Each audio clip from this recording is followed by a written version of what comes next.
Genesis is stupid. Well, okay, most of the Bible is stupid, but I've conceived of this plan. The plan is to go through the Bible, bit by bit, and make fun of it. You wouldn't believe how little most people, even people who consider themselves to be good Christians, really know about their own religion. So, I'd like what I'm going to say to be remembered by people when Christians start talking about the Bible as the perfect book. It is not a perfect book. In fact, it's mostly a rather silly book, and I just want to take some time in 5 to 7 minute chunks to explain and demonstrate exactly how silly the Christian Bible is. The stupidity starts pretty much straight out of the gate in Genesis. I'm not talking about the stuff where God creates the world or the Garden of Eden stuff. That's unbelievable. No, I'm talking about the really silly stuff.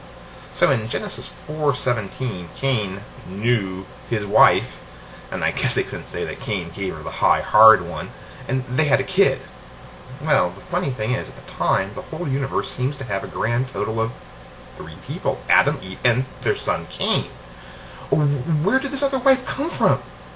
Unless it's Eve. Well, anyway, Cain's kid, Enoch, he built a city. Now, as far as I can tell, at the time, the entire universe was 4 people, or 5 if you figure that Cain didn't have to know Eve in order to have Enoch. But if you figure that, where did that other woman come from? Where did she come from? I mean, did God have a second family somewhere over in the Garden of Fred? And what happened? Anyway, it must have been a pretty small city with only 4 or 5 people to live in it. But maybe the Garden of Fred had more people in it. We don't know, though, because the Bible never mentions it. In Genesis, in chapter 19, have the whole bit about Sodom and Gomorrah. Man, this is great stuff. I mean, I don't even know if I can make fun of it. It's a humorous dream. Well, so God has heard the people in Sodom and Gomorrah are bad people because they have sex with each other. And so he sends some angels down to check it out. You'd think that an omnipotent God wouldn't need messengers to check up on things, but, I'm just making fun of this stuff. I'm not writing it. My own stories are much better plotted. And anyway, the angels go down there, and in Sodom and Gomorrah, the people go, "Wow, you guys are hot, let's boink!" That's some paraphrasing, I admit, but that's the gist of it. And anyway, since the angels aren't apparently into hot man lovin', which places them on different moral ground than your average Catholic priest or Baptist PE teacher, Lot comes out and... Okay, Lot. Before I get into what Lot does, I'm going to tell you that the reason why the angels came to Lot and his family is because Lot was the only righteous man in Sodom and Gomorrah. He was righteous in the eyes of the Lord. Well, so Lot, as the crowd is screaming to have hot man sex with his angel friends, Lot goes out and confronts the crowd and says he's got a couple of virgin daughters instead, and they can have them. Remember, he's righteous.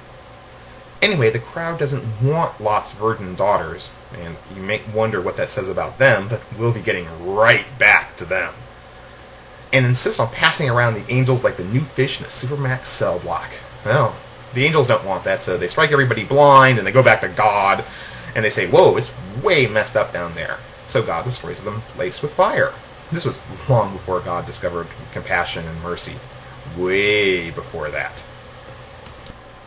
The bits with Lot are just too good to pass up. This is still in Genesis chapter 19 if people at home want to read along. Well, God tells Lot and his family to leave Sodom and Gomorrah because he's about to destroy the place, and God destroys the place, and he tells them not to look back, but Lot's wife does, and she's turned into a pillar of salt. Lot and his 2 daughters escape. Wackiness ensues. What happens is Lot and his 2 daughters are hanging out in a cave and wondering what to do, and the 2 women are like, "Oh no, Mom is dead. Lot has no male children, and his line will die out unless we do something." So, the next night, the older daughter gets Lot drunk and has sex with him. Not to be outdone, the night after that, the younger daughter gets Lot drunk and has sex with him. What kind of family is this? Lot is supposed to be this really righteous guy, but he offers up his virgin daughters to the crowd, and the first thing that his virgin daughters do when they get him alone is rape him! What kind of family is this? I mean, this is some XXX hardcore rated stuff. This is the kind of stuff that even most porn fans go, "That's a little bit too messed up for me. I'm I'm just going to stick with my anal orgy bukkake stuff. Yeesh, and that's only up to chapter 19, and I'm out of time, folks. I guess Genesis will be getting 2 or maybe even 3 of these if they prove to be popular. And this stuff I'm talking about isn't the only silliness, even in those first 19 chapters. I mean, there's stuff about people living to be 500 years old, and Noah's Ark, and there's some weird thing about Ham seeing Noah naked, and Noah freaks out and curses Ham's son and his sons into perpetuity. I mean, just wacky stuff. Stuff that if you wrote it into a book today, even the hardcore Lord of the Rings fanboys would be rolling up their eyes at how unbelievable the stuff is. And remember, this is the perfect book. But that's it for me.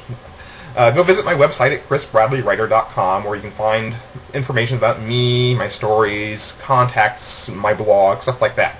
Peace! I'm out of here like Tony Blair.